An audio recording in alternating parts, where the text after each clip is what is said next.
Yun, nagbabalik kami. Hello, hello mga Rated J natin sa Singapore and all over the world. Welcome po sa programang puno ng kwentuhan, halakhakan at may katuturan tuwing linggo ng gabi. Ako po si June Riganan and with us tonight, of course, makakasama muli natin ang aking partner, ang head ng Cultural and Filipino Community Relations na si Vice Consul Joy Lai. Good evening sa iyo, partner. Magandang gabi, partner, at sa mga kababayan natin, ang mga ka-rated J natin.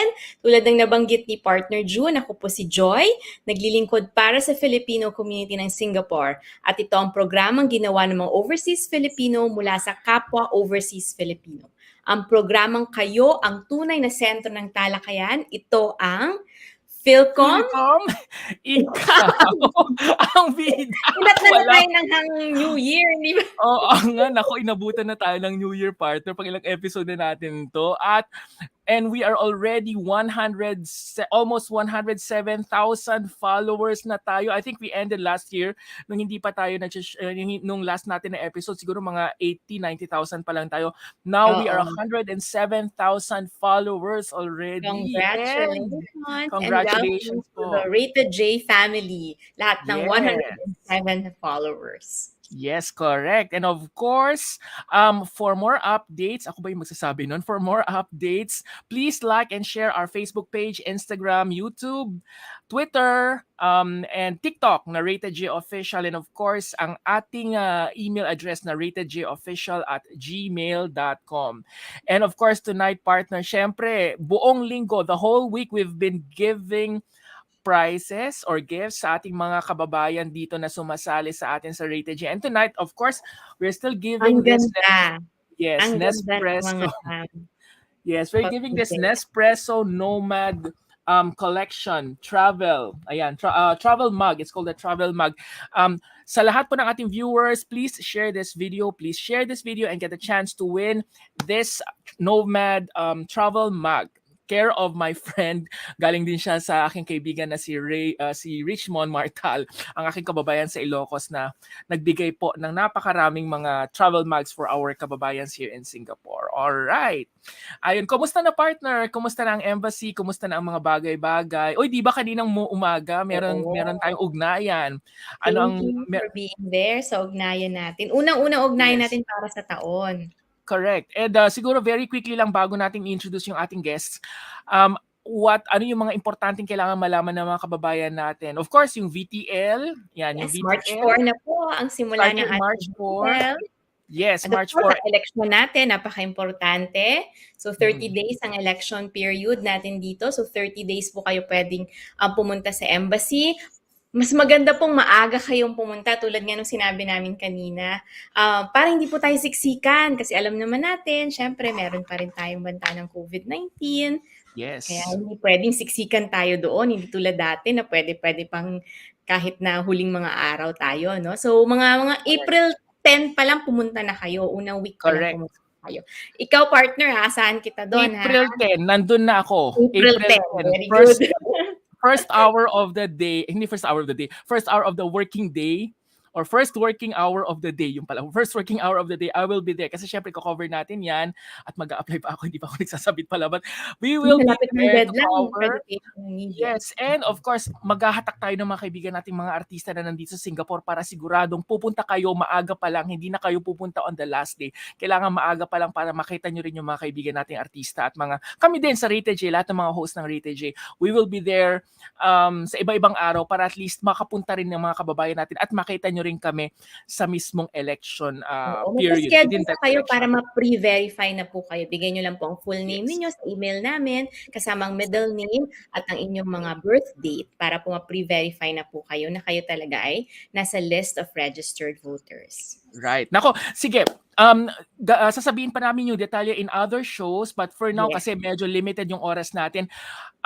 Sino ba yung mga makakasama natin ngayong gabi, partner? Ano ba yung episode awardees itong mga kasama natin ngayong gabi? Unang-una po si Dr. SHEILA Marie. Naku, baka mali ang middle initial. CONEJOS? ARCUINO? A na lang. Okay, Siguro mamaya Conejo. itatanong natin, pero bago pumasok si Dr. Sheila Conejos, ay kakausapin muna natin ang Philippine Bayanihan Society Singapore. Mhm. Sino ba ang representative nila for tonight, partner? Marami sila ngayong, tatlo sila, si Attorney Yes. Ranveer Kumar Singh, ang President ng PBSS, si Ms. Cecil Ojena, ang Center Manager, at si Ms. Mindy Richardson, ang Deputy Center Manager. Right. Good evening to everyone. Good Evening evening, po. Mindy. Good evening, Cecil. And of course, good evening, Attorney Ranveer or Ranveer. Thank you for joining us tonight. Sige, Mindy, Cecil, tatanggalin muna namin kayo sa screen na babalikan namin kayo in a while, pero kakausapin muna natin si Attorney Ranveer, okay? All right. Attorney Ranveer, thank you very much for joining us tonight and welcome to the show. Thank you, June and Joy, for having me on your show. I'm delighted to join you. Thank you very much for joining us. Really, it's our honor for you to be joining us tonight. It's gonna be a fun show. We normally see you as a serious type or a serious president of PBSS, but tonight we will see the lighter side of Attorney Ranveer. All right, partner. Okay, so before we talk about PBSS, you'd like to, get to know Attorney Ranveer or Ranveer a little better. So, Attorney Ranveer, can you share a little something about yourself and how you got involved in the Filipino community, with PBSS in particular? Right. Okay, by way of background, I'm a lawyer in private practice here in Singapore. And I've been involved in community service since I was 17 years old, I used to help Wow. my father when he was an official of a temple. So I was 17 then when he wrote me in and to help him in the work in the temple and so on. And then about a year later, I had to go for national service. In Singapore at the age of 18, we go for national service. So of course, there was a break in community service for 2.5 years. And then thereafter, I went back to I went to university. So at that point in time, I wasn't very active in community service. So after graduating in 1984, I started doing community service again. At that time, I was involved in, in 1985, I started, about a year after graduation, I started doing work in what we call grassroots organizations. We have I was involved in the Citizens Community Consultative Committee, which is called CCCs. You may have heard of RCs, CCCs, CCMCs. I was involved in those kind of organizations, in particular the CCC at Bredel Heights. Mm. Right. So after that, in late 89, early 90, I befriended some Filipino bankers from the Philippine National Bank. Okay. Basically, they were Paul Manuel, who was a man. Well, first I got to know Julio Guiang in PNB, and he introduced me to his boss, Val Araneta, who was the boss of PNB then in Singapore. And then I got to know later, Paul Manuel, who took over from Val Araneta, and then Ruben Tobias was his deputy, and another person called Rodel Franco. And these three gentlemen were very active socially at that point in time in the Filipino community. There were a lot of social activities organized by the Philippine Association of Singapore, which is called for short FAS, as you are fully aware. At that time, FAS was the only FILCOM group in Singapore. The only in 89, 90, okay? And they were very active. So I was single, at that point in time, just starting my career, and I was invited to many of their social activities, and I joined them. It was fun, so I got to more and more. I got involved in more and more the social activities, and then later, Ruben Tobias became the president of Philippine Association of Singapore. Okay, that was maybe sometime in the early 1990s, like 91, 92 perhaps. I can't remember the exact date, but in the early 90s. So he wrote me in to be the legal advisor of the FAS. Right? So I became the honorary legal advisor of FAS. So things continued then on. and then Ruben went back to the Philippines. A few years later, he returned here as the head of PNB, you know, and he got again activated with FAS and the Filipino community. He was a very active and social person, you know.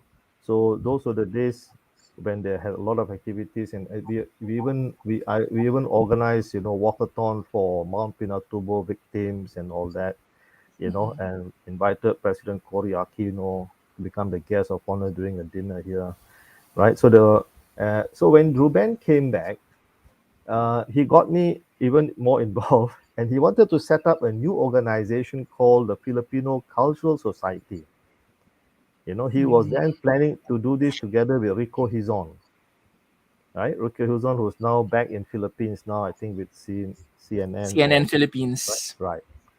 So I was then helping them to try to set that organization up.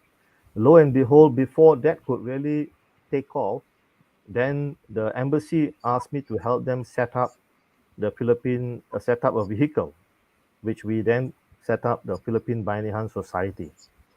Okay, so that was a creation of the embassy uh, as a result of the understanding reached between the governments of Singapore and the Philippines to have a forum for Filipino, you know, OFWs in Singapore.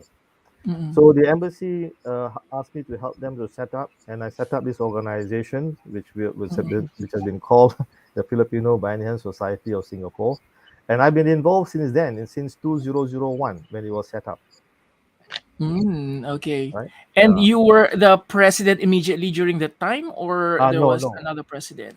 no. The first president was Miss Jenny Chua, who is now our Okay, emeritus president. I Now, see. the way this organization was set up was because it is a G to G sort of understanding. So it was set up with a board comprising about half from the Filipino community and half from the Singaporean community. You know, so I was one of the 5 from the Singaporean community who got involved because I was the one who set up the organization, got it registered. So I was then just a committee member when I first joined the PBSS.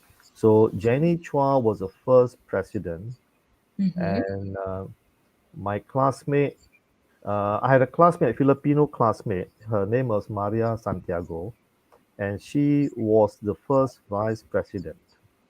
You know, if I remember correctly, right? So that is how it was set up, and the initial, well, Jenny and a few others played a very important role in getting the organization, you know, going, because it was a very new organization. Funding was needed, right? Resources were needed, so they really helped to get the organization up and running. And so I've been involved in various capacities in the PBSS from time to time. I became the president, I think, about 8 years ago. I lost count now, you know. Yeah. Yeah. So since then, I've been the president. I think since 2012 or 2014, if I'm not mistaken. Where Right. was your Yeah. first headquarters? Because I know that the Bayanihan Center is Mhm. fairly new, right? It was, I think, inaugurated like last year. This current Bayanihan Center. No. No, The this is building that you see in my Mhm. background, that's the Bayanihan Center. I think you are familiar Mhm. with that.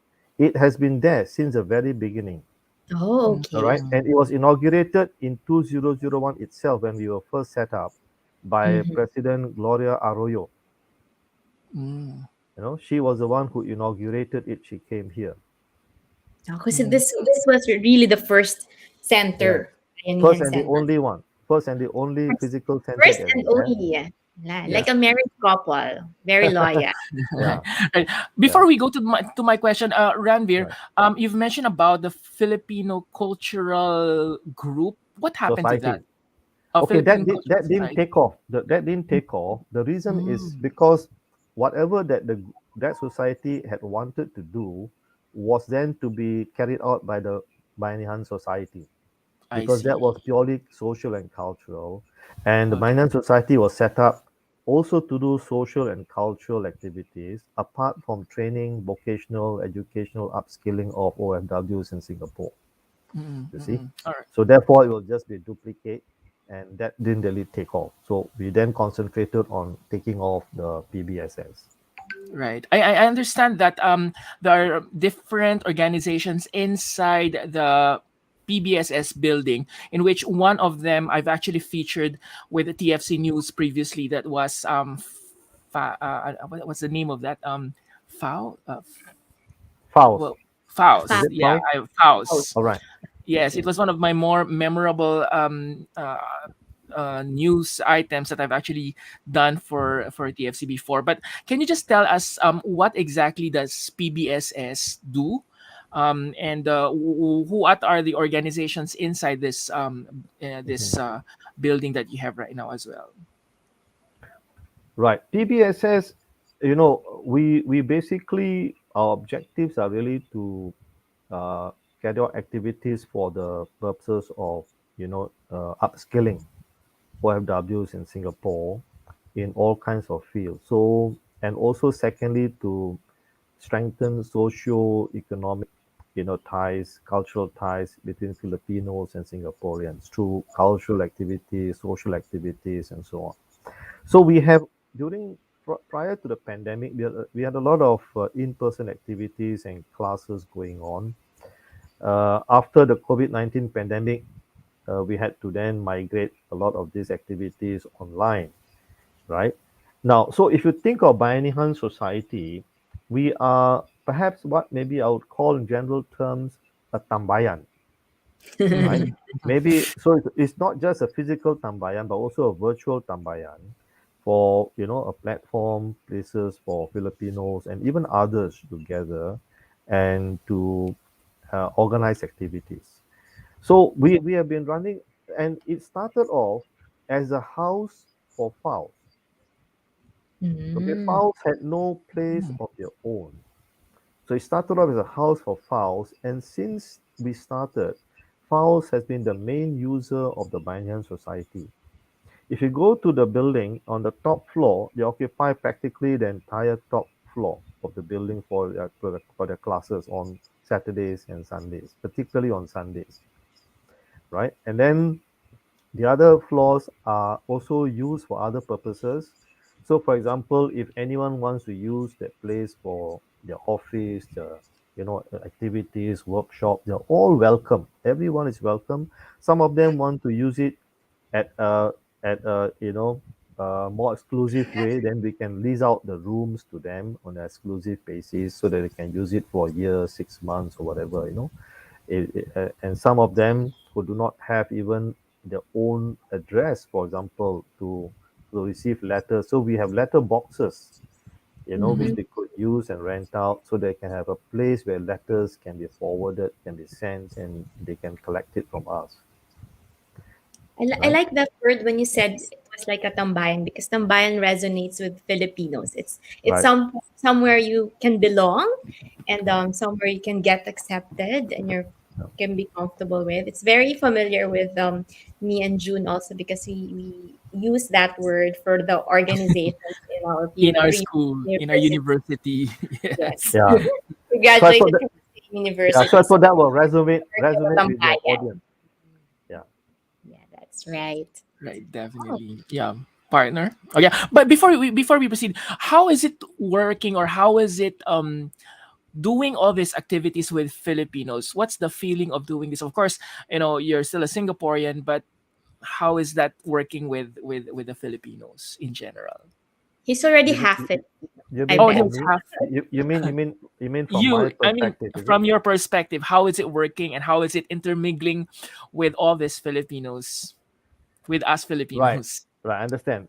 Like I mentioned, I've been involved in community service since I was 17 years old. So I'm still doing a lot of community service. Apart from Bayanihan Society, I'm involved in several other organizations. So to me, that is secondary in nature. I'm involved in it. I'm doing it. They can be different organizations. Like I'm involved in the Scouts, for example, right? Boy Scout. I'm also involved at the moment with the interreligious organization, you know. I'm also involved with the Hindu Endowment Board. So in the Scouts, I played two roles: one with the ex-Scouts who have left school, which is a guild, and one with the present Scouts who are still in school. So for me, this is quite nothing different for me.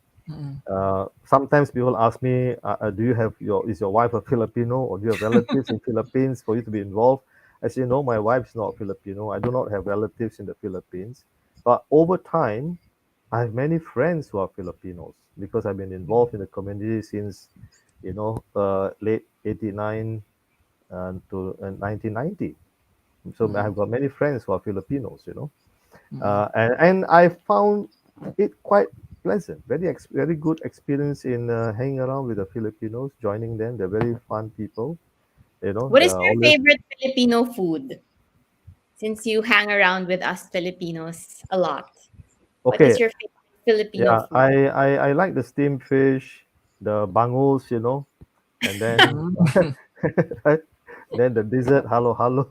Yeah, so these are things which I'm quite familiar with. Yeah, and then the prawns, the way they do the steamed prawns and all that, that's very nice as well.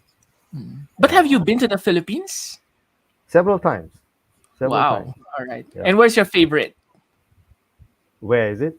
Yes. Favorite Well, place okay, in the I Philippines? have I haven't been able to visit many parts of the Philippines because Philippines has got 7,000 islands, right? And even some Yes. of the bigger islands also. I've been to Tagaytay, for example, out of Manila and Makati and all. I've been to like Tagaytay, Davao, and I found Davao very very nice, very pleasant. Oh, thank you very Yeah, much. very quiet. Are She you is from from Davao? Davao. Oh, Yes, she's okay. from Davao. Okay, yeah, I Very found great. Davao very pleasant and very nice. I went to, even after dinner, my one of my friends, he brought me up to the hill and they have durian coffee, up on the hill Yeah. overlooking the city below. Such a pleasant sight and experience. Yes, we have Yeah, the mountains like our little yeah, Baguio, and of course we have the that's beach. right. That's right. All And right. Davao is so clean and it's so peaceful. Mhm. The irony was when I first went to the Philippines in 1987. I was supposed to go to Davao on an assignment. That was on a work.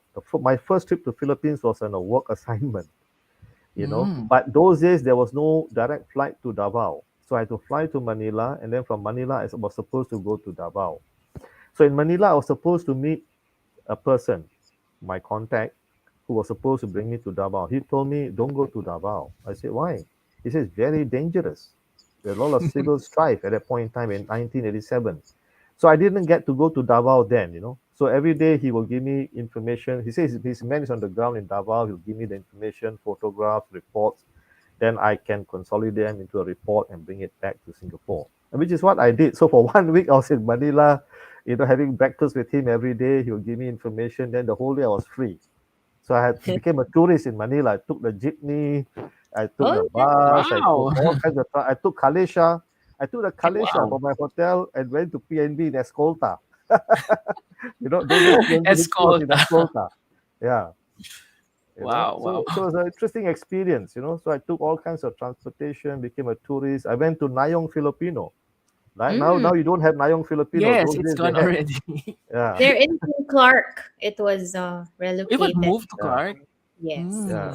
Okay, okay. We get to test more a little bit of your Filipino, your Filipino-ness. Filipino-ness in a while. But let's try to introduce some first. First, some of your colleagues in PBSS. We have Right. Mindy and Yes. Cecil. Mindy and Cecil, magandang gabi po sa inyong lahat.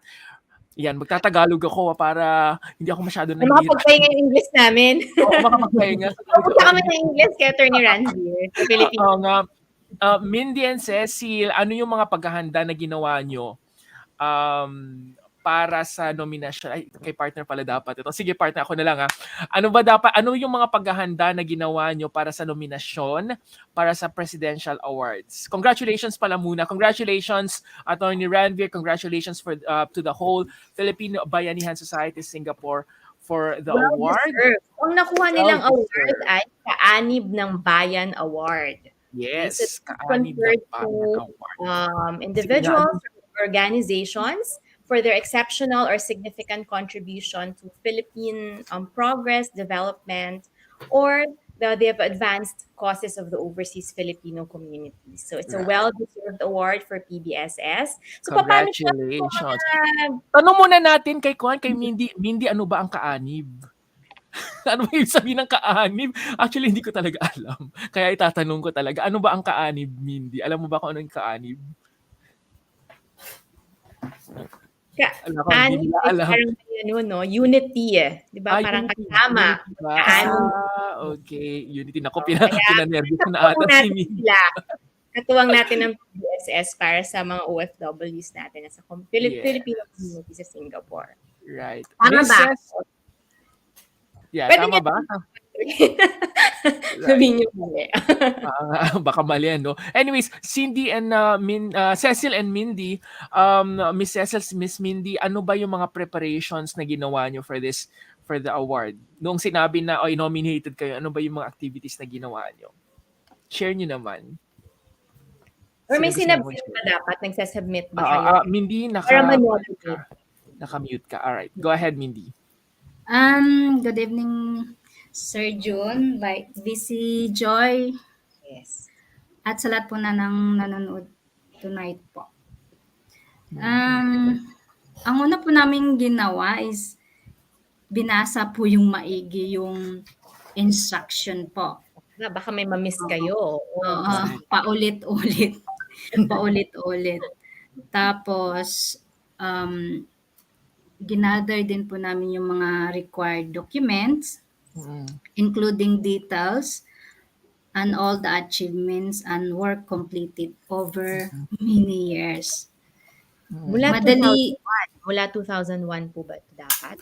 Hindi naman. Mayroon din naman po kaming nahanap na ganun. Mga documents. Pakita nyo lang year siya na yung documentation nyo. Mula 2001, si Attorney Ranvier. Ang pinakita niyo dapat. Kasi nandun siya from the start, diba? Correct. Alam na niya lahat.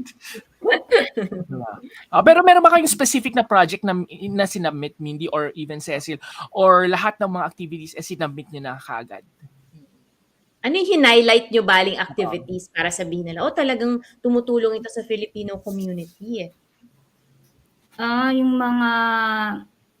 Yung may mga typhoon, yung donation drive.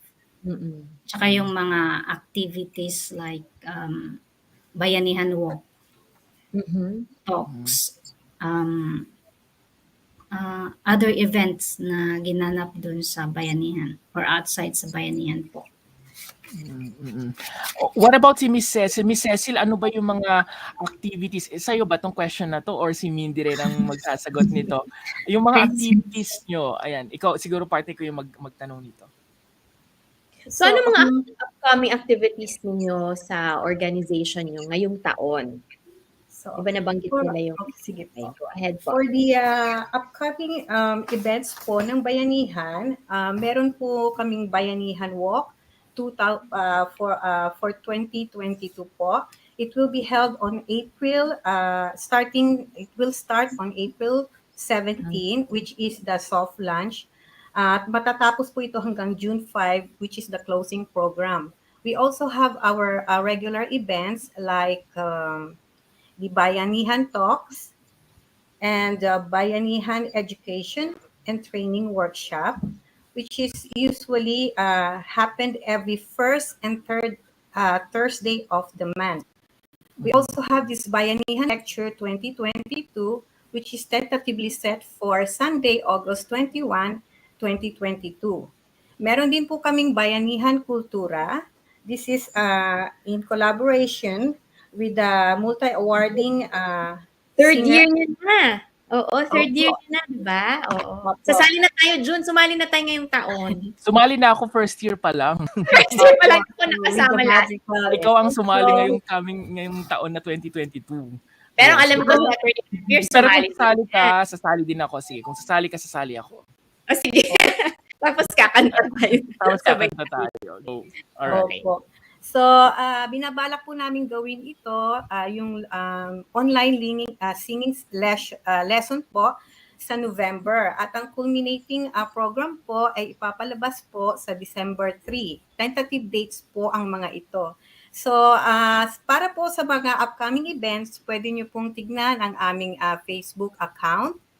At ang Facebook account, ang aming website, Instagram, at doon po namin ipopost ang mga events po namin. Further details po sa lahat ng aming upcoming events. Yes, and of course, magi-guest din tayo dyan, partner, sa isa sa mga activities nila. Ano nga ba yun? Yung series nyo na yun? Yung kay Dr. Jean? Bayanihan Education po. Bayanihan Education. Magtuturo tayo paano ba ang pagsiset up ng isang news page katulad ng Rated J. So magiging guest tayo sometime in April.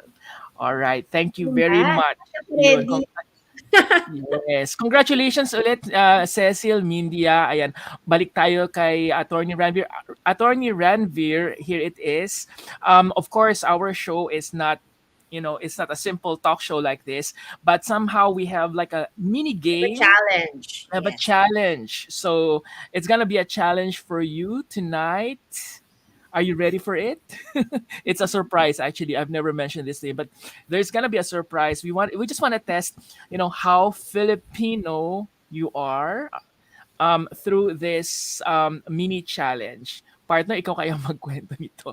Nahirapan ako sa English nito. Pahirapan. Okay, go.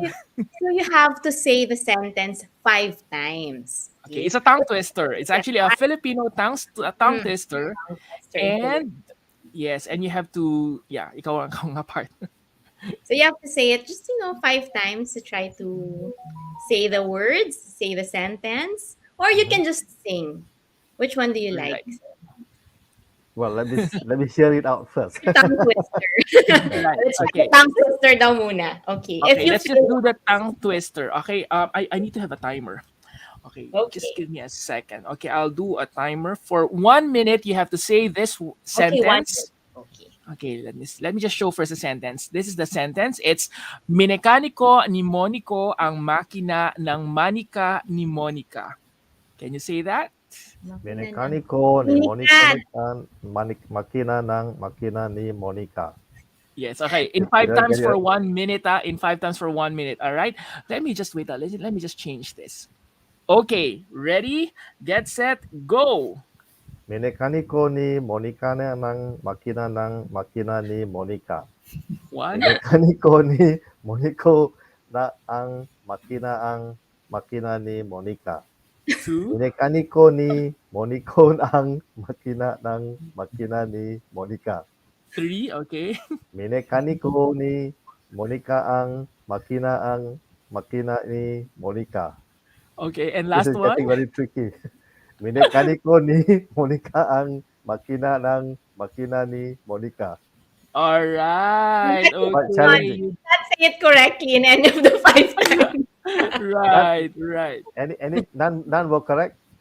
Not correct. Yes, congratulations. None were correct. Is it? Tongue twister even for Filipinos actually. So it means it's quite difficult for us. Ano nga Miss Mindy and Miss Cecil, ano ibig sabihin ng tongue twister? Did you understand the tongue twister also? Parang minikaniko. So paano ba to? Minikaniko. So Monico, actually, minikaniko. It's also hard to explain. Doon ang minikaniko ni Monico ay minika. Minika, there's a car. Mechanic si Monico and he fixed the car of Monica, which is minika. Parang ganon. Mm-hmm. Yes, minika yan dapat, hindi manika. Minika dapat yan, oo. I don't know okay. versions of manika. Congratulations, congratulations, Randy. You still did a great job and you're really a confirmed Filipino. Thank you very much. Congratulations, you're still president of PBSS. You're still the president of PBSS.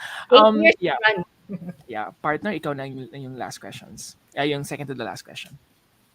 Okay, so actually I want to ask, how did you, when you found out that you won the award, how did you celebrate? How did you celebrate that win? Which also shows how important that award to you is. To validate your work.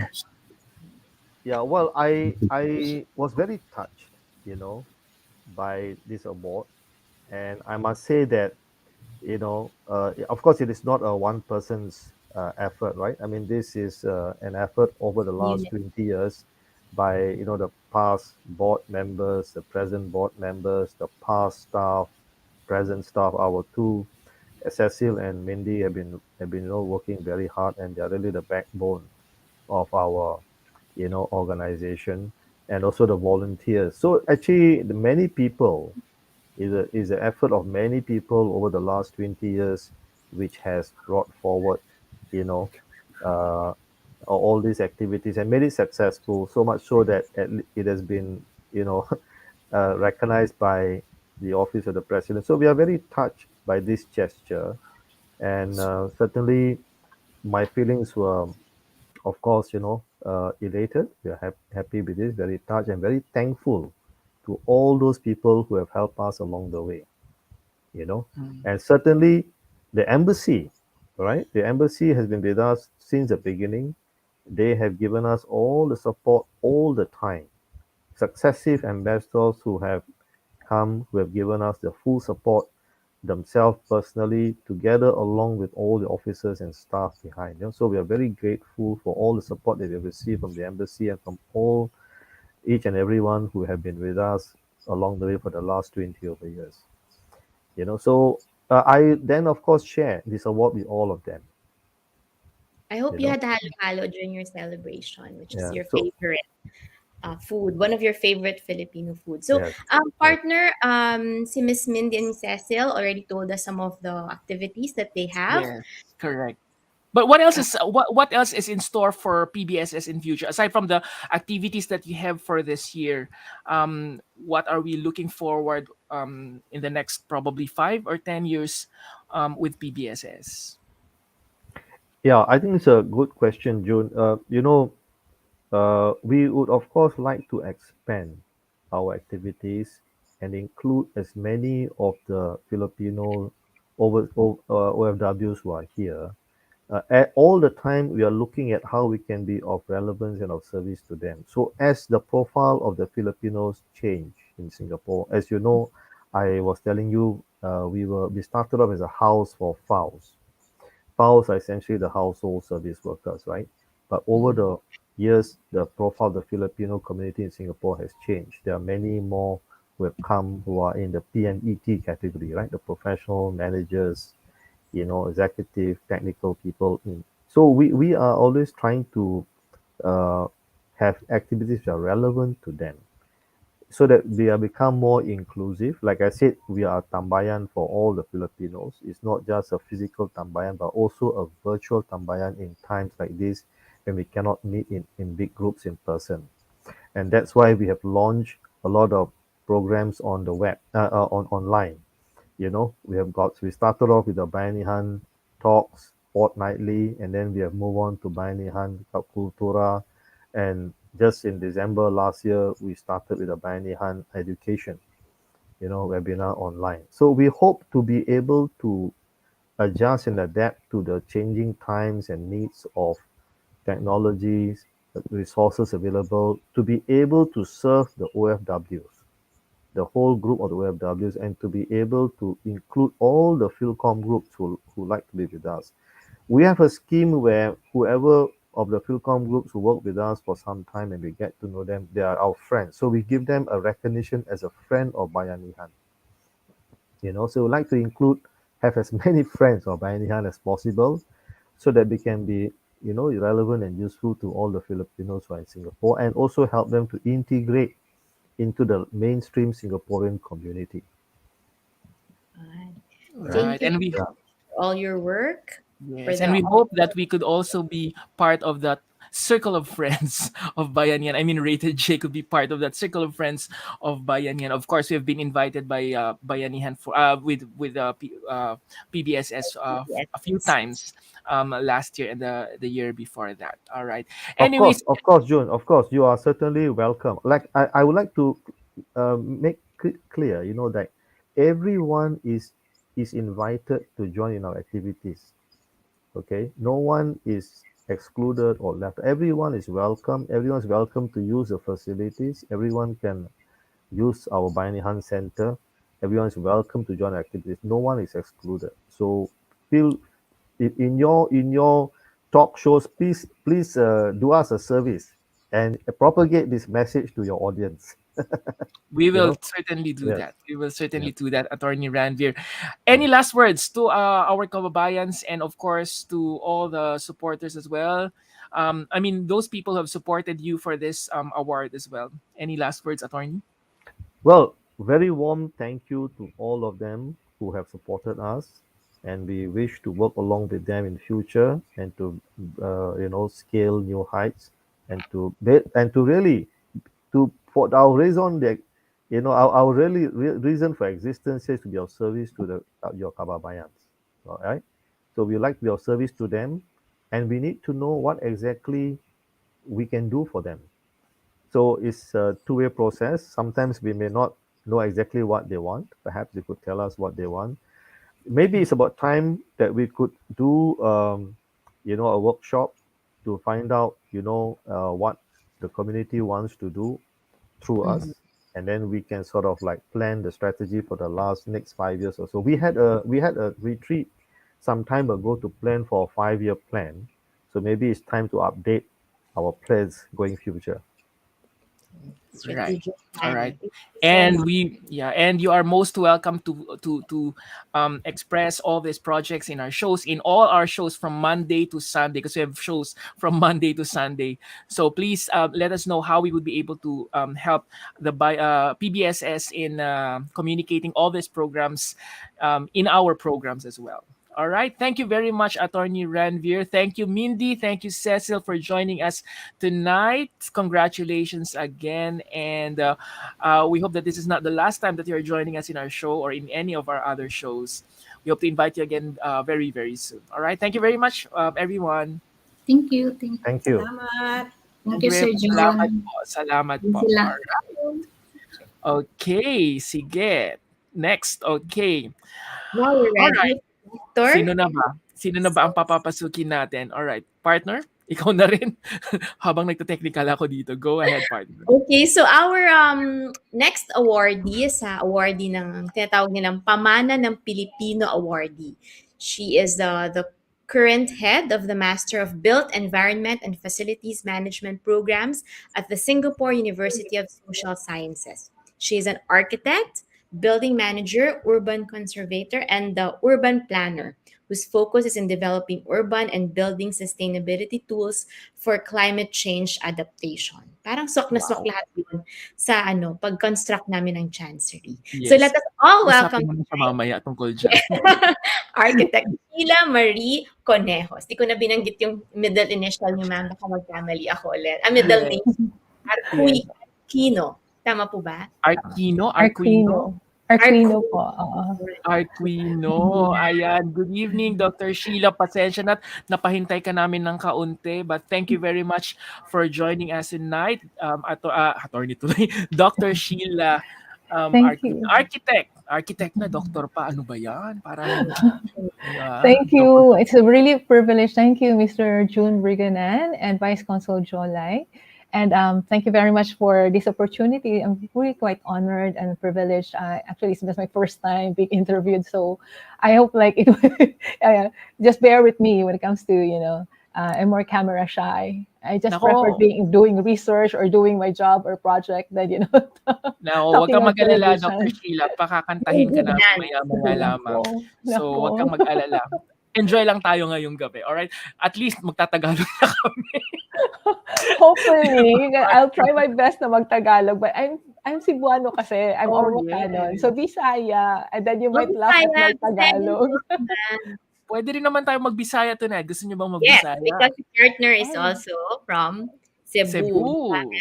Yes, I'm also from Cebu. Kalahati lang. Kalahati. Kayo galing? Pero di ko kabalo mag-isulti. That's nice to hear. Ang pangit ng Bisaya ko, no? Yan. My Welcome and pag-slang.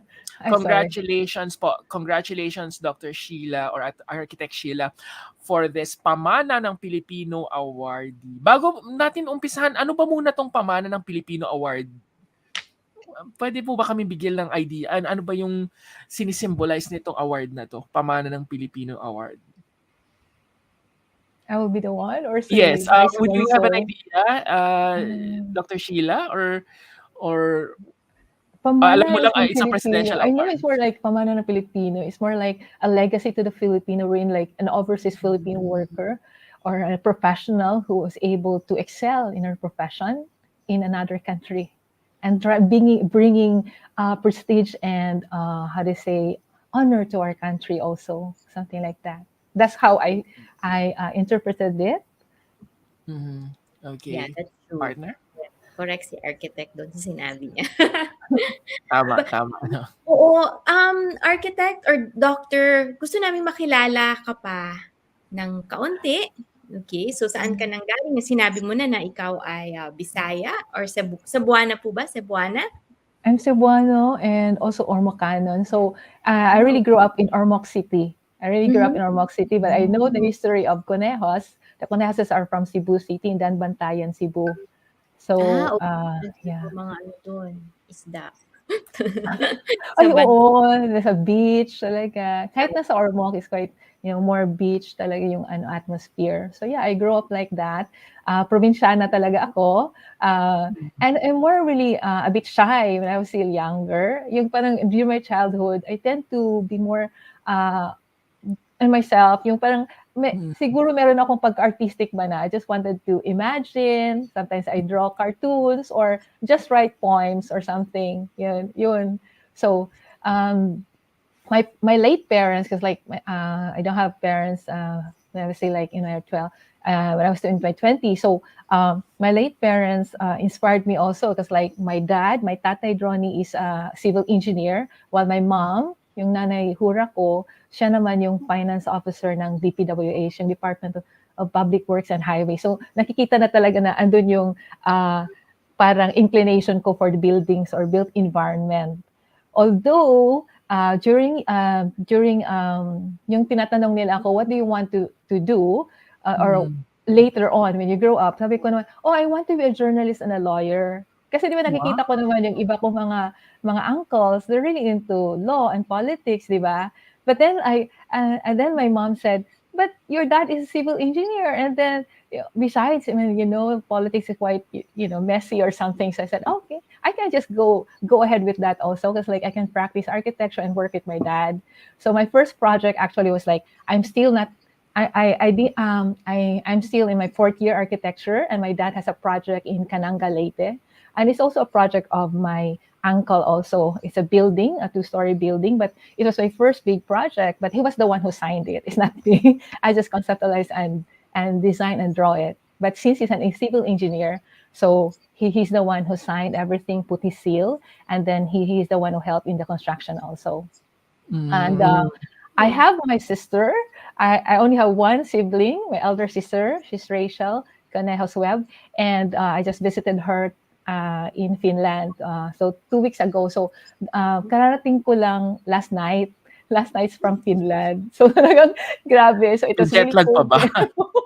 ba? Medyo siguro kasi 6 hours behind naman sila. So I hope she's also listening right now. I want to say hi to my sister Rachel and my brother-in-law Manong Ted. I call them very beside talaga, Manang Rachel and Manong Ted. And yeah, we're a bit dispersed now. So me, I'm not married. I'm very much, they always say, passionately married to my career and my purpose in life. But then my sister, she's a bigger family. So I have 2 nephews, adult na, and si Michael, andun siya sa New Zealand with his family, si Deb and Lucas, my grandnephew din, 7 years old na. Tapos, si Michael yung nurse, while si Mikel naman, he's the chef naman in Dubai. And then, sa Finland naman, my sister and si Manong Ted have a 5-year-old kid na si Maximo. So parang sila yung nagbigay sa akin ng pleasure, di ba? Tapos, di ba? So, yun. Tapos here in Singapore, I'm with Rosema also. She's my companion here in Singapore. Kami lang dalawa dito. Kasi like, I felt also really sad because my sister has been here and her family's been here in Singapore for like maybe 15 years. Because like my brother-in-law was a professor also in US. So they moved to Finland for work at the University of Helsinki. So yun. So parang ano talagang last year, parang I felt so sad that I really wanted to visit them. So I'm more very open, open with the emotions talaga. Oo nga, pero Ikaw naman, Doc Sheila. Sorry. Ikaw naman, Doc Sheila, kailan ka pa nasa Singapore? Matagal na rin. In Singapore, 7 years in 2015 April. So magsi 7 years ako this coming April here. So I worked 5 years sa NUS, National University of Singapore, and then here in the Singapore University of Social Sciences, 2 years na ako dito.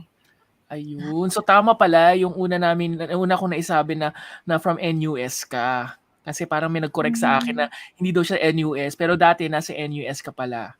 Tama pala yun. So, tama nga naman. Pero from our research, bago ka nagpunta sa Singapore, parang naging overseas Filipino ka na rin sa ibang bansa, di ba? How was it living outside of the Philippines? Parang lahat kayong magkakapatid overseas Filipinos na rin. Ano? So, how is it living outside of the Philippines? Ano yung mga natutunan mo living abroad na nais mo sanang ibahagi din? Siguro sa ating bayan, specifically in your field of expertise. Okay, maybe I should start muna na like in 1996 it was my first time to go to Thailand for a master's scholarship. So doon ako nag-aral sa Asian Institute of Technology. So 2 years naman ako in Thailand. I lived there for 2 years and studied there. And then I was sent to Japan.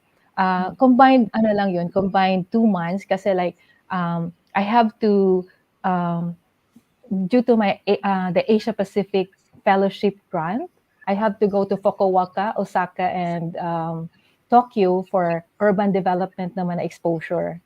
So, and then after that, and under the United Nations University na Fellowship, doon nag-start yung, that was in 1993, yung nag-start like yung Millennium Development Goals. And then, after that, I went back to the Philippines to practice. Kasi syempre, I was so passionate talaga to contribute to our country. And then after that, I got this scholarship in Australia.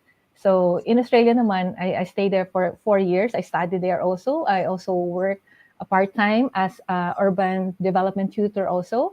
And in Australia, doon ako nag-PhD, nag-pursue ng PhD in Sustainable Development and Architecture.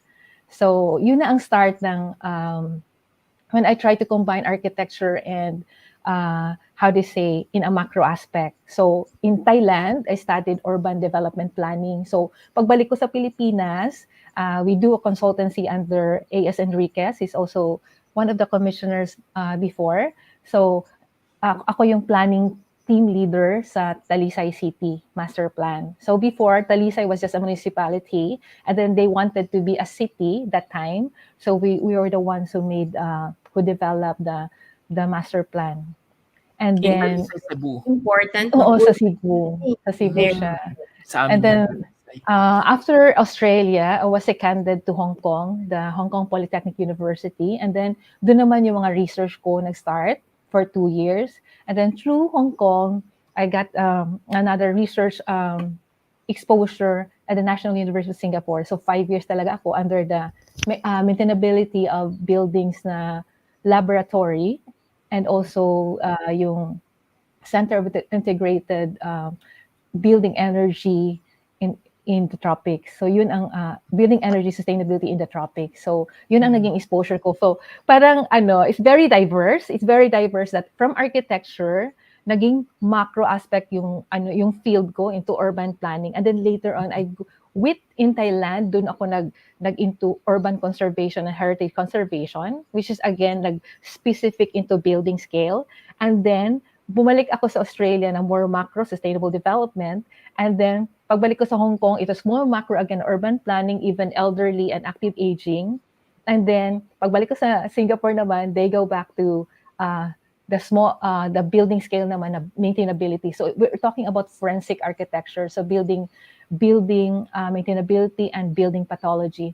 So ano yung na-realize ko? These 5 countries that I've been here help me realize yung how to tap my potential and at the same time trying to find out or discover my weaknesses. Kasi you're still young. I was like 26 when I started going outside the country, and in my age during that time, parang seldom lang yata yung mag-overseas na architect. Kasi once you graduate as an architect, you really have to practice directly. Ako naman, I worked first in Ayala Center, Cebu, as one of the yung sa project management namin doon and building management. And then after that, because like I love really to teach, so nagturo ako sa other universities also, University of Visayas in architecture. And that was the time when nagtuturo ako, yung dean namin sabi niya, Day, kasi Bida Visaya kasi, diba? So, Day, gusto mo mag-master? Sabi ko, oh, why not? Kasi I'm open for yung adventures pa rin ako. That time, no, yung drive ba. So sabi niya, there's a scholarship. Would you try to apply lang? So try lang naman ako ma-apply kasi that time naman my mother died already, you know, and so parang doon ko parang do I have to pursue architecture or and then realize and there's more to architecture pala. So doon ako na-expose sa environment, urban planning, poverty, yung mga ganun yung development na. So doon ko na-realize na more to do. There's more to do. So yun nag-start. So you're now back in the academe. Back in the academe. So ang with all research. This, what I've learned based on my field of expertise, sasabihin ko siguro like architecture or maybe the built environment, sustainable built environment. Nakikita ko lang in these 5 countries. Nakikita ko na talagang research-based yung development and innovation nila.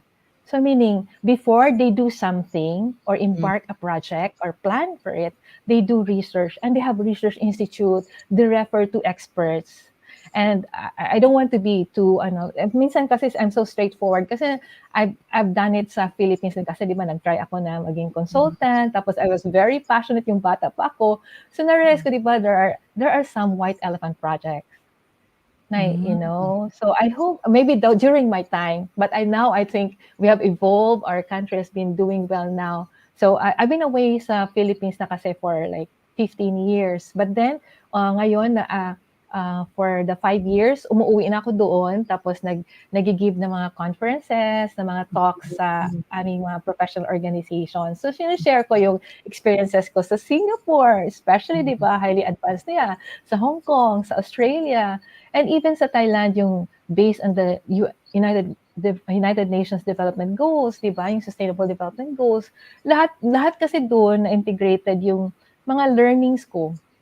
And second thing na na-realize ko is about a merit-based society. Kasi like, these countries, mostly naman merit-based, di ba? So, yung nare-recognize nila yung individual capabilities mo, yung talent mo, yung efforts mo, rather than yung kilala to sa family or yung social networks mo or ganon, di ba? Yung exposure I think I have a hard time being recognized kasi I'm not too hindi ako masyado sa branding. So parang ganun. Kasi like, maybe it's because like, there was a time in my life na bago ako mag-graduate ng architecture, I told my mom na gusto ko na yung contemplative na life. Gusto ko sanang mag-nun, go into a monastery. But then when I went to that monastery, the sisters were telling me, Sheila, you can serve well with, outside the monastery or outside the convent. So don't parents, bakit ayaw nila sa akin? So parang sabi ko, sige na nga, mag-graduate na lang ako ng architecture. So yun ang nangyari. So doon ko na-realize yung merit-based. And the third one naman, yung na-realize ko about yung high value for professionalism, integrity, and discipline. Doon ko nakuha yun sa Japan eh. So, there was a time kasi na I was quite lonely. Pumunta ako sa park, and then I went to the park. Grabe, sabi ko, nag-ring ang bell. Pag-ring ng bell, andun na yung mga bata, laro. After 30 minutes, nag-bell na naman. Tapos, nawala na yung mga bata. Sabi ko, oh my dear, parang feeling ko, grabe naman, bata pa sila, instilled na sa kanila yung discipline, yung sense of order and everything. So, yun, appreciate ko rin yun. Kasi 'di ba, yung parang although ako I'm very Filipino din kasi mas enjoy ko talaga yung laid back na life, yung naglalaro pa tayo sa lansangan, yun ang gusto ko. But na-appreciate ko rin yung galing naman itong mga batang to, laro-laro, tapos after that, alis na kaagad. Pero siguro, maybe that's the reason why they're more developed, they're more developed. Tayo naman, more creative tayo. Sila naman more siguro sa system, di ba?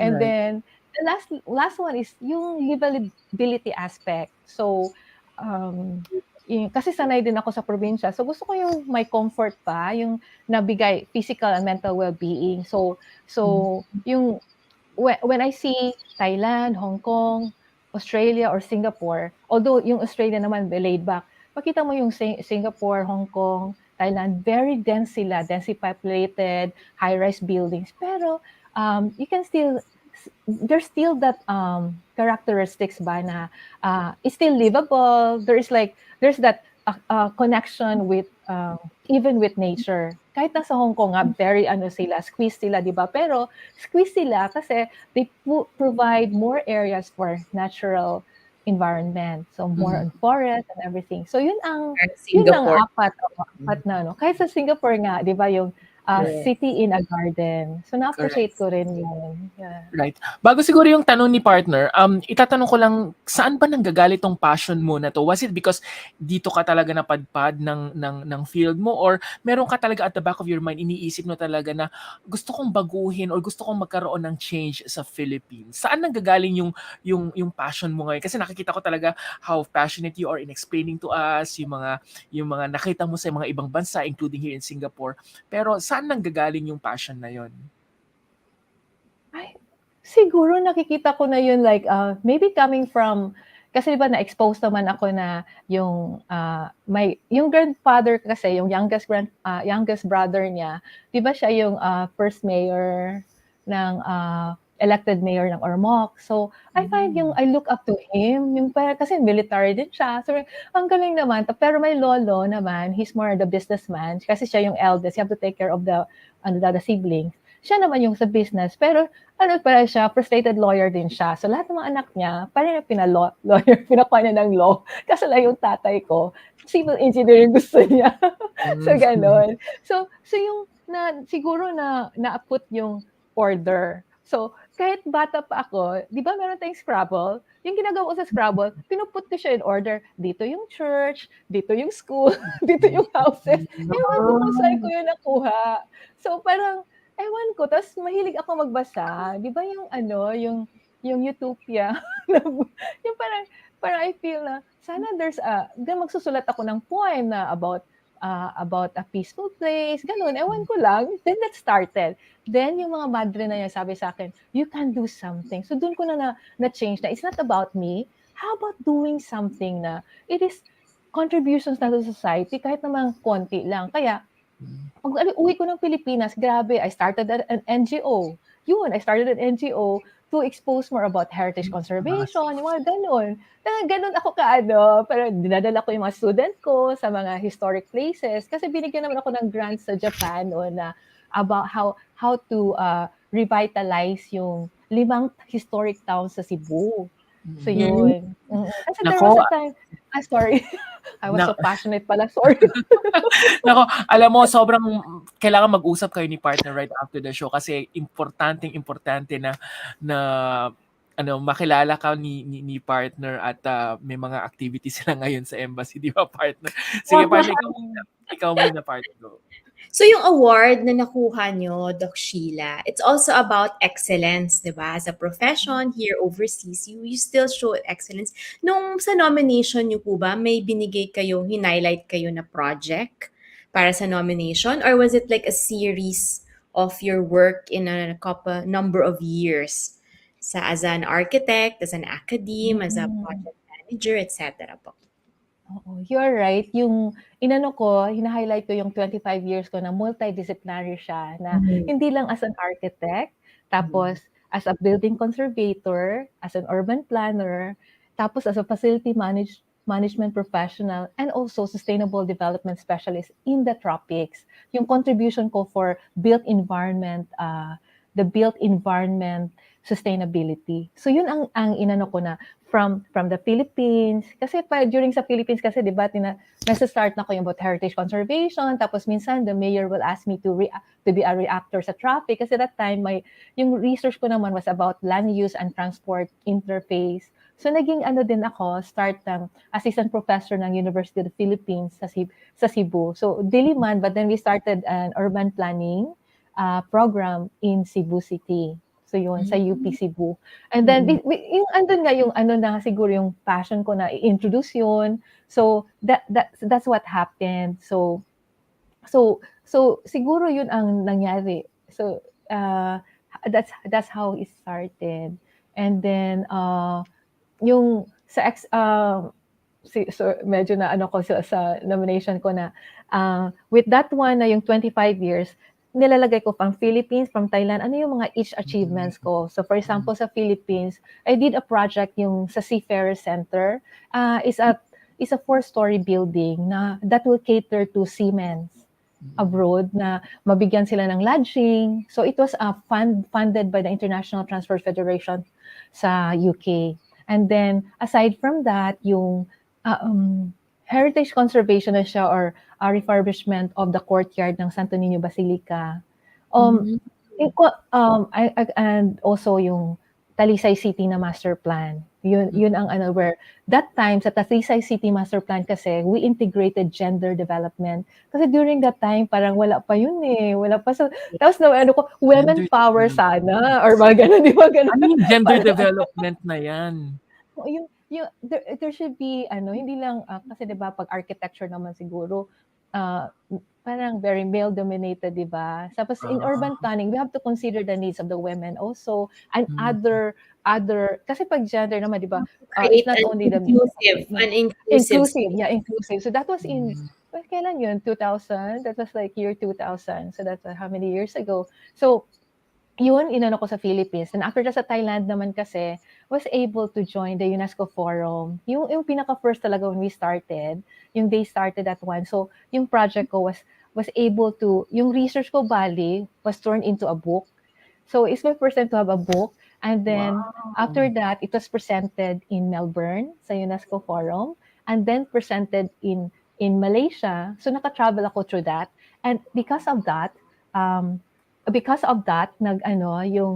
I got a grant as a principal investigator from the Japanese government, yung regional project. So that was in Thailand. And then pagpunta naman sa Australia, yung PhD ko kasi I got a scholarship then.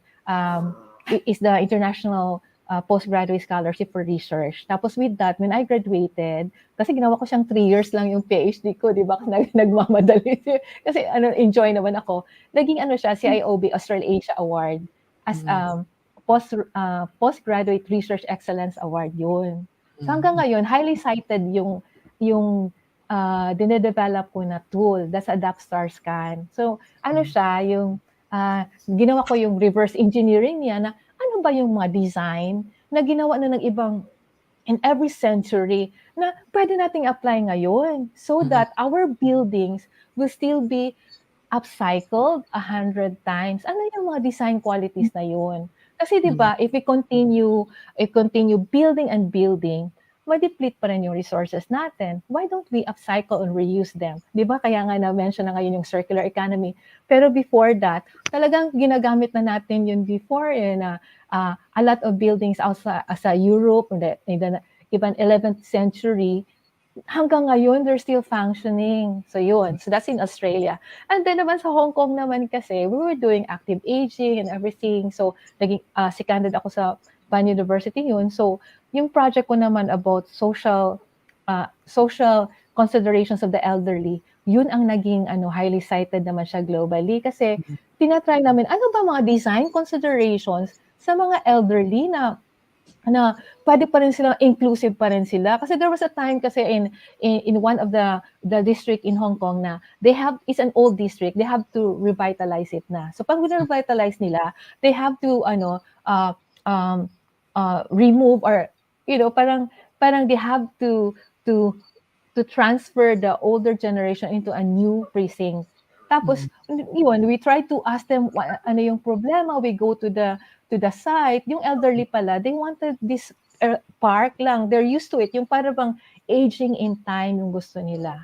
So in Singapore naman, eto na sa Singapore, I was more into forensic architecture. Yun ang wala sa Philippines pa, di ba? So para kang doctor of the buildings. Tinicheck mo, ano yung mga defects ng buildings mo. So you have to design na ma-reduce naman or ma-minimize yung mga defects ng building mo. How can you do it? So gumawa kami ng book, The Design for Maintainability, a Benchmark for Quality Buildings. Ito na yun ang naging reference naman ng Singapore Standard for Maintainability of Facilities. Isa siya, is first of its kind naman globally. So ito yung pinaka-first na ginawa, ang Singapore Standard pa siya. And then after that, syempre, diba, sa Singapore naman University of Social Sciences, I'm the first Filipino faculty. Ang hirap, di ba? Kasi merit-based, di ba? So, yun. So, na-recognize ka, binigyan ka ng... So, during my how do you say, my application or for the nomination, FM programs pa lang yung dala ko. And then after that, the next year after lang, pinahandle na nila ako ng Master of Built Environment and other postgraduate programs then, aside from my research. So, I was so happy na bigyan ng recognition and hard work naman. Yung recognition yung hard work ko bali, tsaka contribution na sa built environment. Nako, kung ako yung mapipili ngayon, parang sabi ko, sige, okay na, ibibigay ko na yung award sa'yo. So dami nang sinabi mo na ginawa mo na, di ba? Kabilang din ba yan yung chinek nila? Kasi di ba parang dumindol a few days ago sa Singapore. Chinek ba nila? Kasi ang sabi ng balita ay chinek nga nila yung mga building na apektado. Yun, in fact, totoo yan. In fact, part also is that we're using facade inspection na ngayon. Kasi di ba marami na makikita natin sa stamp or sa Straits Times na meron din mga architectural features na nahuhulog, mga falling objects, di ba? Tapos, it costs lives also and damages sa property. So, sobrang nga siyang needed. Sabi ko, sana maano natin yun sa Philippines. Kaya ang ginawa ko, palagi ako nagto-talk about it sa Pilipinas, sa Philippines, sa professional organizations, yun, sinishare ko din. Kaya proud na proud din ang UAP sa'yo, ang Universe, United Architects of the Philippines, Singapore chapter. I want to thank them pala kasi the organization who nominated me. Especially yung past president. Past president si Mark Lester Balonyota. Siya yung nag-nominate sa akin. They're watching us right now. Yung mga hello. Architects, right? Last year, milestone ng architects. You'll be interested to know yung DFA home office is actually parang kailangan din siya i-conserve because it is like yung brutalist yung kanyang one of those. Kaya pero hindi matuloy-tuloy yung renovation pa namin dahil pero sana baka pwedeng tignan ni Doc yun since she's a foreigner. Why not? Why just use my expert or whatsoever kasi gusto ko na siguro I'm already older, my 50s na, di ba? It's more like talagang legacy. Yes. Anyways, pag-usapan natin noong na-receive mo yung award, noong nalaman mo na nabigyan ka nga nitong award na to, ano yung naging pakiramdam mo? At paano mo pala nalaman? Nasaan ka nung nabalitaan? This is really classic kasi like andun ako sa Holland Village hawker area kumakain lunchtime, di ba? Tapos I don't know why meron lang talang bumubulong sa akin, maybe it's my late parents telling me check the news. Just check the news lang about Pamana. But I wasn't expecting na kasi I know, di ba, yung sa Pamana kasi andyan sina Lea Salonga. I'm not Lea Salonga. I'm not, so sabi ko, yung parang, hindi naman siguro, I'm sure it will be other from awardees from other countries. Hindi, parang feeling ko kasi na, siguro not enough pa rin yung achievements ko for the Pamana. But then I'm quite happy na in-nominate ako ng organization namin. But anyway, yung pagbasa ko, talaga nakakatuwa kasi binasa ko siya, tapos hindi nag-sink in sa akin yung pangalan ko. Binasa ko yung pangalan ko rin, Dr. SHEILA Maria ARCUINO CONEJOS, Pamana na award. Tapos ko, all of a sudden, nag-sink in na. Pero na ako, I was so touched na, sabi ko, thanks a lot, God. I praise God for him talaga na recognize yung parang all the while, I said, God, thanks a lot. I realized now that yung mga napagdaanan ko pala ever since why I did this was yun pala for this na. Kasi I really fight for women's right then. So nakikita ko ang hirap na pag women architect. Seldom lang, di ba, pag women architects na magsusprosper. So, kahit na nga pa in a different country ka pa. Kasi minsan naman, di ba, minsan akala nila, tayo, hindi tayo, lang tayo, di ba? Kasi, di ba, sometimes, a lot of times, para yun ako a lot of times, people think I'm a domestic helper. Yung parang Talaga? gano'n, yung bata pa. Yung mga when I started, so parang gano'n. So mahirap talaga. So I would say, why not? We're still doing a lot of, decent jobs. So that's the reason why in Hong Kong, I brought all my Filipino OFW community kasi I'm a handmaid of the Lord din. Handmaid of the Lord in Hong Kong. So dala-dala ko sila sa university. Instead nakakain sila sa street area, dala-dala ko sila sa university. Binigyan ko sila ng place where to eat. Then I realized, yun pala yung purpose ko. Doon ko na-enjoy yung you do service for mga kababayan ko. Correct. So doon ko na-realize. And then wherever I go, pag nagre-research ako, nag-seminar, like even when I went to Italy, ang dami ko makilalang Filipinos. Tapos doon kami kumakain, nag-worship songs, lahat. So narealize ko, ito sila yung purpose ko. Secondary na lang siguro yung profession ko later on. Lagi mo bang dinadala yung yung aso mo kapag ka nagta-travel? Nakikita kasi namin kanina yung aso mo na tumatakbo-takbo kanina sa gilid mo. Anyways, it's just nakita na, ang cute nga poodle ba yun? Para siyang poodle na. Poodle siya. Sa sister ko siya. Kaso lang hindi na siya madala. So, ako na yung mag-adapt sa kanya. Okay. And hopefully, mapanood ng pinsan ko to because she's also an architect here in Singapore. Babae din siya at taga-Talisay din siya.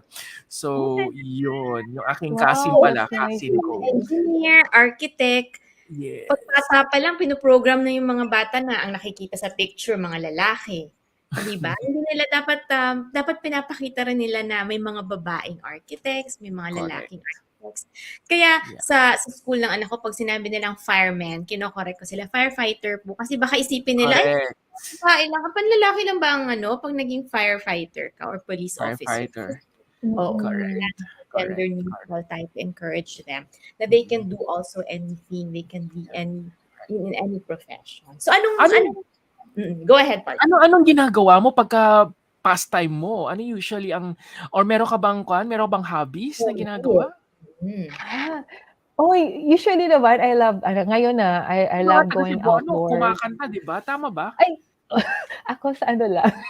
mas magaling silang kumanta. So, hanggang worship songs na lang yung kinakanta ko with Sige my nga, friends. kantahan mo nga kami. Pa-sample naman dyan ng isang worship song. Oo. Talaga, Ano ang pa-worship song natin ngayong gabi? Siyempre, Sunday ngayon, di ba? Marami sa amin ang hindi pa nagsisimba. So, sige, inspire us. Ayan. Bring us that spiritual blessings. Ayan. Naku, baka dami ko mga songs na gusto nyo. Hindi ko na tuloy magkanta. On the spot, hindi mo na maalala kung ano yung... Yes. Ano yung favorite mo na lang na religious song or praise song? Ay, dear. Kadami, no? Ngayon, tingnan mo na wala tuloy. Pero gusto ko rin yung... Marami naman. Kasi what's on my mind? Let me see. Ano yung Come Holy Spirit, di ba? Sige, Come Holy Spirit. Go. Come Holy Spirit, I need you. Come, Holy Spirit, pray. Come with your strength and your power. Come in your special way. Spirit of the living God, proclaim your presence here. Near us and to empower, deliver us, Spirit of God. Nako, pasensya na. Yay! Clap, clap, clap. Yan, o diba? Sabi ko sa inyo ang show namin na to, hindi talk show. Akala ko games lang. Oo, yan ang pag-game namin sa'yo kasi di ba ayaw mo ng game mo? Yan na yung pag-game namin sa'yo, di ba? Talent portion na to. Pero malapit yung architects, yung una kong mga boss nung nasa Manila pa ako ay architects din. Yung assistant secretary namin ay architect, si Sir Dari Makaraig, at yung executive director ay Ay, architect din, si Sir Jerry Abihog. Dalawa silang Hi, architect. Sir Jerry. Hello po. Sa mga Pero anong may bibigay niyong payo sa mga gustong mag-architect or urban? Sa urban planning po ba maraming math? Oo, very. Pag urban planning, mas diverse, di ba? Then kasi, ang daming ano. But I think during my time lang Yung yun maraming siguro. math, go ko naman na yan. Pwede ako dyan. Gusto ko nung math. Kasi Yeah. partner June na lang. Okay, so kailangan magaling sa math. Okay, sige po. Ano pong ang advice ninyo sa kanila? Ay, advice.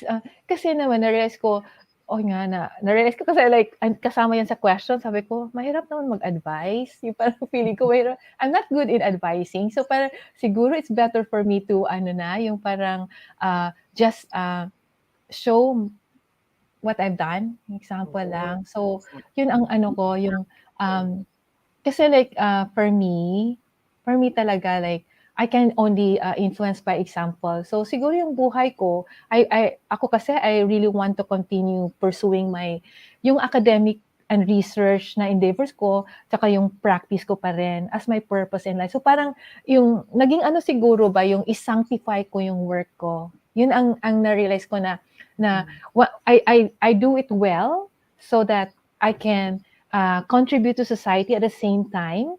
It made me also give glory to our God, di ba? So for me, I just continue to have that faith, to have that yung childlike dream na palagi akong continue to explore, continue to learn something, yung parang never ending pa na hanggang kailangan ka lang maging relevant all the time, and then take stock of your abilities. Yung parang, yun ang ginagawa ko lang na, ito yung nabigay sa akin, then I have to be consistent with it. Tapos, do some service, humble service lang, in your little way lang talaga. And then, hindi ko naman alam na nagpa-pile up pala. Tapos, one thing I've learned yung sa Pamana na pag-prepare namin ng mga documents, na-realize ko, dami ko na palang nagawa na before hindi ko nakikita. Na yung, kasi di ba small things lang naman yung ginagawa mo. So, akala ko small lang, pero na-realize na may naka-remember na gano'n, 10 years ago, ito yung ginawa. So, parang, that's something na I can siguro be proud of na I won't give an advice. My wish lang talaga for future architects or future built environment practitioners. Sabihin ko built environment kasi encompassing na lahat. Architects, engineers, urban planners, facility managers, everybody working sa sustainability ng built environment. Na kung pwede sana, we design, we invent, we innovate, we create, we build yung appropriate talaga. Appropriate in our country, appropriate for society. Yung there is a social good in it. Tapos, we just remember to be good stewards of Mother Earth. Kasi naman, di ba, we're just loaning it lang. So, we was thinking of our future generations. So, sana naman, all our architects will learn that. It's good to design, and it's good to innovate, and it's good to have a soul in it, in your design. Wala na kasi tayong oras, pero what's next na lang? Very quickly lang, what's next for Dr. SHEILA? Probably if there's something that I can do for our country, then, please let me know. Kasi I wanted to, this is more like, sabi ko nga, di ba, in my 50s na ako, so I wanted to give more to society, not only in Singapore, Philippines. More an inspiration. Tamang-tama yung mga naibigay mong ibahagi mo sa aming learnings throughout your professional life, hindi lang sa profession mo, kundi yung service mo din, excellence and service na ipinakita mo as a professional and as a steward of our Mother Earth and of God. Talagang inspiration ka. Saktong-sakto sa Women's Month sa next week ang pagpasok ng March. Yes, kailangan pang magkaroon ng mas extensive talaga na interview regarding that, Kasi nga, 'di ba, gusto ko 'yon, sinasabi nga niya na gender equality. Yung ganyan, talagang ini-incorporate niya yung mga ganyang aspeto. Anyways, last words na lamang po siguro sa ating mga viewer, and of course, is your chance to pasalamatan lahat ng mga tumulong din sa'yo for this award. Oo. Salamat. I-English ko na sa'yo kasi there's a lot of mentors that I have to thank. I know wherever you are now, alam nyo kung sino kayo, especially my family, and also those mga mentors ko talaga, from my dean, galing from the Philippines, coming here to Singapore, lahat sila, I learned a lot from them. I learned from the masters talaga, yung talagang God was able to help me talaga be able to be, mentored by good professionals, the great yung mga sila yung nagpa-found talaga ng laboratory nila or ng research nila, sila yung nag-establish. So I learned a lot from them, and also syempre sa universities ko from these 5 countries, and then mostly to United Architects of the Philippines Singapore chapter, kasi sila naman talaga yung nag-nominate sa akin, si past President Mark Lester, and also Mark Lester Valleñota, and also to mention yung mga nagbigay sa akin ng testimonies from these different organizations and institutions, like sa SUSS, our provost, Casey Chui, and also like of course pasalamat din ako sa PAFU and the Philippine Embassy for the support, kasi pag-submit ko kasi, and very welcoming sila na in-accept yung submission ko, kasi medyo nahihiya pa ako noon that time, and they were there, sina Consulara Alana, and then I want to thank everybody everybody in our country who inspired me, and also on those countries na saan ako nakapag-aral at nakatira. Malipayon kayo ko, nagbinisaya na siguro ako, no? Malipayon kayo ko na naging Pilipino ko, naging Cebuano, na yung na Ormocanon, na naabot diri sa Singapore. Dili ko magdahom, wala yung kuna ko damhan na maabot ko ani na estado o niya makakuha sa Pamana Award para ninyo tanan, especially sa akong pamilya. Yes. Thank you very much. It's well deserved. Sabay pa tayo dyan, partner. Well deserved na deserved talaga. Totoo naman. Alright. Anyways, congratulations po ulit, Dr. Sheila. Diyan ka lang kasi mag-extra lang kami ni partner. Thank you very much for joining us tonight, at sana'y mas marami pang ma-inspire si Dr. Sheila sa ating mga viewer, and of course yung ating mga kababayan din, hindi lang mang dito sa Singapore kundi pati na rin sa ibang bahagi pa ng mundo. Alright? Sige, mag-extra na tayo. Partner, salamat din pala. Thank you very much, Rosel. Kay Ninyo, magparamdam ka na. Ayan. Sige, partner.